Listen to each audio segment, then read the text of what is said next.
Welcome back to Grim Rolls. Painting miniatures. I love it, but also blending, glazing, thin edge highlights. It's so much time. There's got to be an easier way.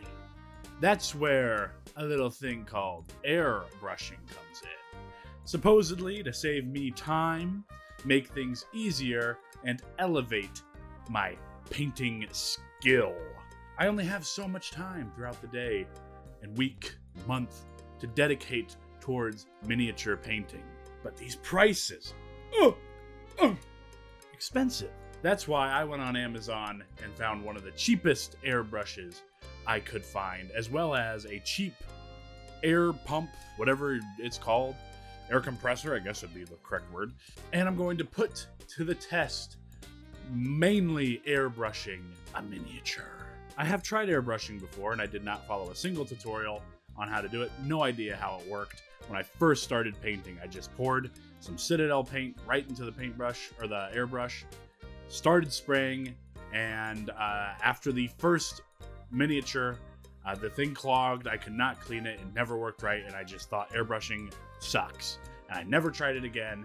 And now that I've watched some videos, I think it's time I apply that. And what you can do, if you're maybe a beginner to intermediate level painter, what you can do before you invest hundreds of dollars into a nice airbrush and air compressor, maybe just $30 into it and see how you like it.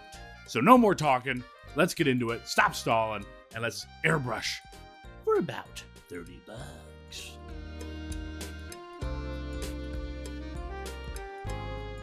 Starting out, we unbox our cool miniature that we'll be painting up today. It's actually a miniature that my uncle got me from Japan. So in the comments, say, thank you, Heath. Thank you very much.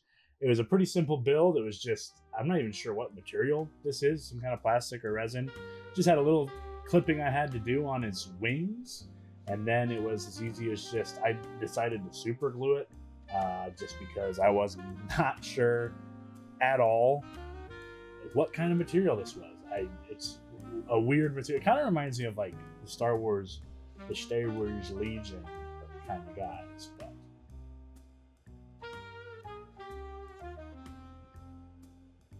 moving on, we're going to try airbrush priming for the first time, which I've never done. I also got some of this airbrush medium. I heard it's really good stuff. It was like $10 too, so if not even, I think a little less. So what I did is I poured just a little bit of airbrush medium in the airbrush just to kind of clean it out, get it kind of nice and lubricated and ready to roll. And I'm actually using the little case that it came with as like a little tester. I don't have a paint booth. I know I might hate paintbrush or airbrushing, so I did not want to invest a ton of time into this. I should have thinned it a little more, which I did go back and kind of thin this a little bit. I was hoping the airbrush primer would be good right out of the bottle, and maybe if I had a stronger air compressor, I would be able to go straight out of it, but I did thin it a little bit, and it did require, it's definitely a different process than just rattle can priming, which I have done many times, and it is definitely convenient to airbrush prime, but also it takes, at least with this weaker airbrush, it felt like it took me so long, and it would have just been way easier to go outside with the rattle can quick. We'll see once winter rolls around and it gets a little cooler outside. From then I just take a nice kind of warm purple. I want this to be a really warm figure, and I just kind of airbrush that up from the bottom. And I'm actually following a tutorial from Ninjan for this, and I'll have that linked below. He'll have a much better explanation and explain what he's doing here. I'm also going to be following some tips and tricks from the folks over at Squidmar Miniatures, because they know what they're doing and I really don't. They seem like airbrush experts. From there I take like a warm brown and then airbrush all the top parts. So I'm doing purple from the bottom and a warm brown from the top, just to kind of give it, the goal here is to give it some color depth, because I'm really going to go in with a lot of speed paints.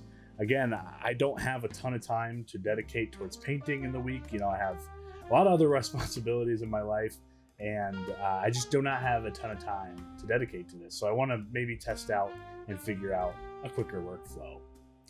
I also have some white ink, and my dropper is actually broken. So it was not working at all with me. I had to just pour it straight out of the pot, which isn't a big deal, just really annoying. And I did hear white would be very speckly and hard under the airbrush. Whoop! And it definitely is. To mitigate that, you're supposed to turn up the air pressure on your air compressor. I don't really have that option with this cheaper. There's a little splatter right there. Nice. I don't really have another option. There's 3 speed options. Might as well not use.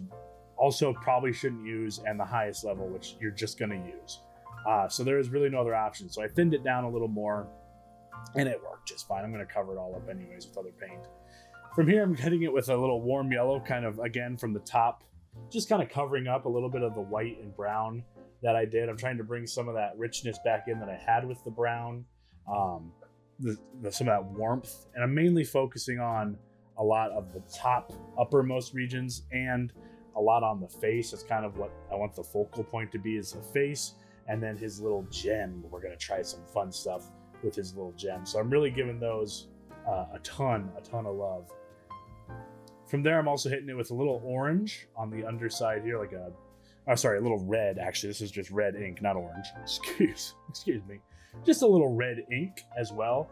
And all I'm kind of doing is the light colors go on the top, dark colors like the purple go on the bottom, and then kind of the mid-tone, which is like my reddish kind of color, is going to go in the middle, and also things I really want to bring a lot of warmth into. So I'm focusing a lot on the gem, and I'm going to hit his face a bunch with it. So you can kind of see here.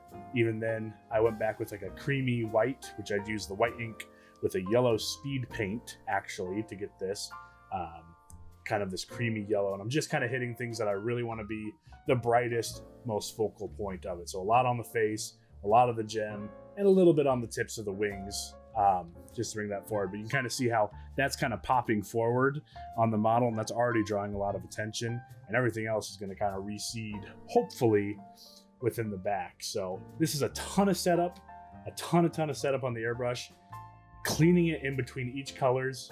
I cut out probably half an hour of doing this. So that's one thing in these videos that they don't show you, is there's a lot of cleaning in between. I could let the colors kind of sit, but with this being a cheap airbrush and my past experiences, I really didn't want any paint to dry, and I wanted it to be as easy as possible. I want this to be a good experience because I've seen the results airbrushes have. From here, I'm just moving on to some speed paints, and I think the color that I'm using is Aldari Emerald. It's one of my favorite Citadel colors. It almost acts kind of like a technical paint. It's got kind of like a glow almost to it. I really love this color. It's what I used to use for most of my Dark Angels, actually. From here, I hit this with another speed paint. I used Volupus Pink from Citadel. So you can see I threw that on this little, the included insert, and just watered it down a little bit. These are some vibrant colors, so I really wanted to keep these transparent. I didn't want the hour that I put in basically zenithaling this guy to go to waste. But all I wanted was kind of like a warm, contrasty color to go against that Aldari Emerald. And this Volupus Pink, I think, worked out really well, actually. It looks really, really clean. In the future, I'll have to remember to maybe make things more bright, especially for pinks. You can kind of see it doesn't have a lot of interesting gradients and depths especially on the inside, but on the outside of the wing, you can see it's got a lot going on. I used Princess Pink speed paint from Army Painter, I think. I wanted to kind of have a pink, rich skin tone underneath that kind of would contrast really well. The only problem with this is when it pooled, it actually brightened in the pools rather than what you kind of want your speed paint to do, where it goes in the recesses and is darker and shades for you, where this one kind of had the opposite effect. By the time I'm done with it, I think I helped kind of mitigate it and kind of tone it down a little bit, but this is probably not the best color to use that I could have used. I hit it on everything that was kind of like a skin tone, and these things really difficult with speed paints, because obviously speed paints and contrast paints want to run into the recesses, and I really didn't want it to. What I really probably should have done is just thin down a normal base or layer color with some of that airbrush thinner instead of what I did there. From here, I just used Leviathan Purple, I think is what I used. Let me double check. Sorry, Magos Purple is what I used here for his horns, and I think it's a standout feature. I wish I did the skin in this color, but at this point I had committed and I was not gonna re-airbrush or figure all that stuff out. I would fix it in post somehow, just fix it later with blends and glazes or whatever I needed to do. So I kind of hit that with all the sharp points. So his claws, his horns, anything that kind of would be growing sharply that would be, I don't know, like horns on an animal or nails on us, stuff that would grow. But I wanted this guy to be colorful, whimsical, and fun. On the chest, I hit this with Skeleton Horde, another one of my favorite contrast paints from Citadel. I've kind of weaned off of the Citadel paints, although for this one, I just ended up basically using Citadel paints for everything, just to kind of warm up the chest and make it look like real wood and kind of go in those recesses. I also hit the various metallics with a mix of Dwarven Steel, I think, from Two Thin Coats, and then Filigree Silver from Master Series paints. All it is just this dark silver, and then I hit with a light silver. From here, I just go ahead and bring up some highlights. The airbrush is great for shadows and midtones, but highlights, especially if you want them to be really sharp like I did on his scales, you're gonna probably have to manually put those in. And if you do screw up, you can actually go in with your contrast paint thin down and use it as more of a filter. So just kind of, if you have something that's way too white, just put a little of your green paint back over it and it's gonna tone it down. I didn't have to do that on this guy. Honestly, I wish I would have picked a different character. There's just so many scales on this guy that frankly, I don't know how much worth all the Zenithal that I did was. So I tried to get kind of manually each scale on the stuff close to his head.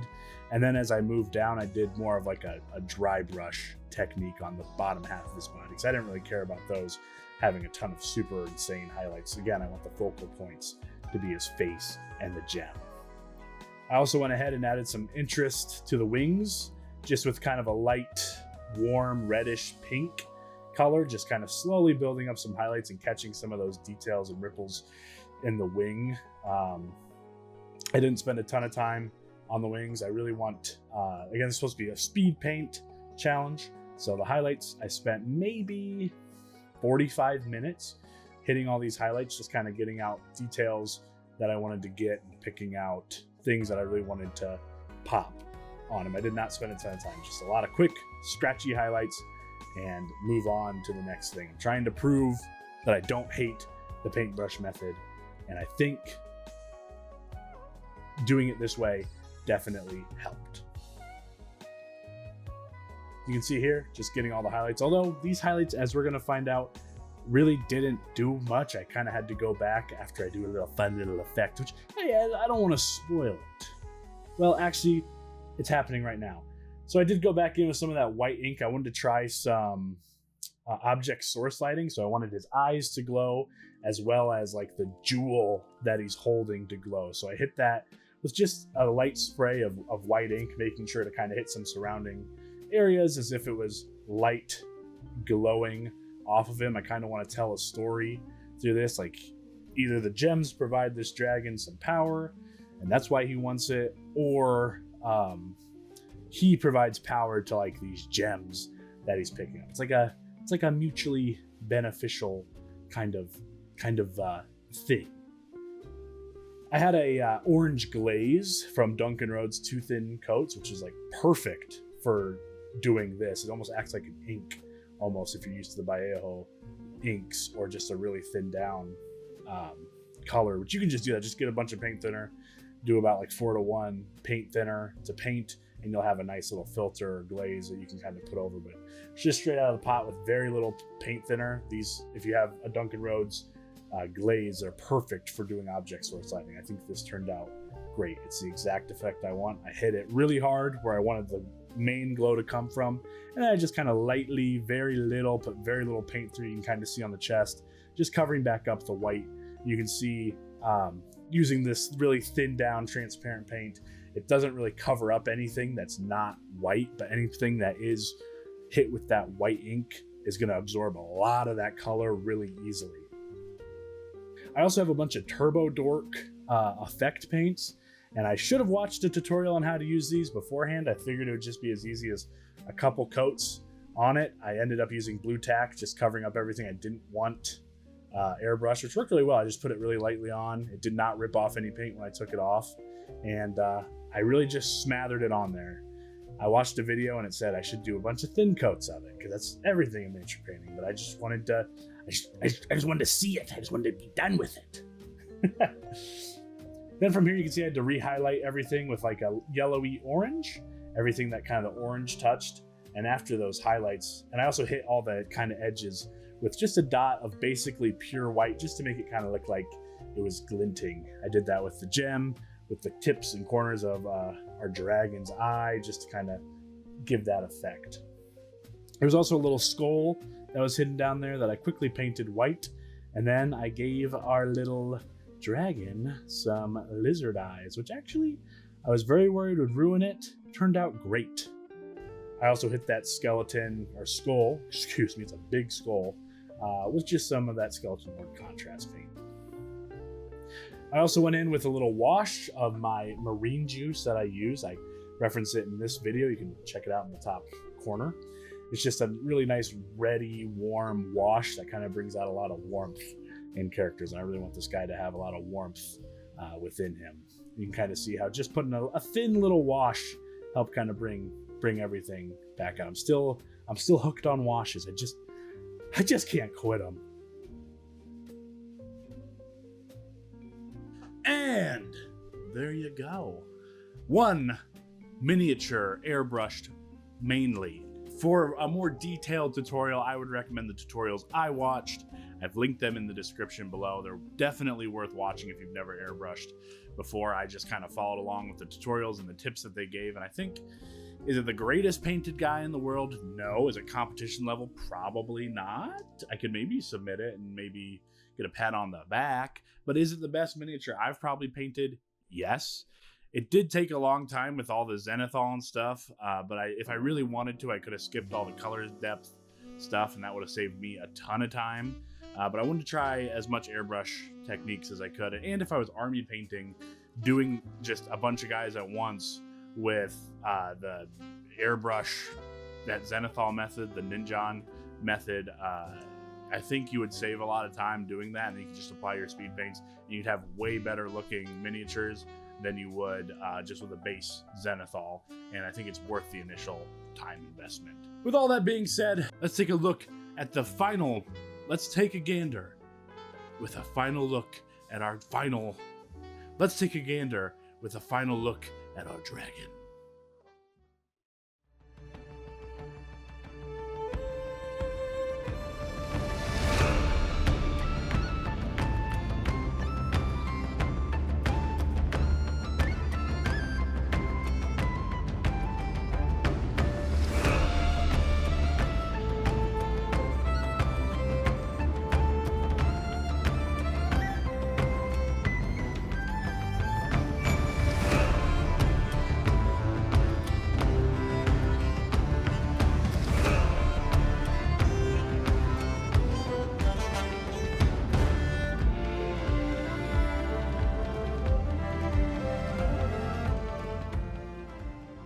Let me know what you guys think in the comments below. If you enjoyed it, if you have any tips, any tricks. I do have some links to the exact parts I use. They are affiliate links, but you don't have to click them if you don't want or turn off. I don't really care.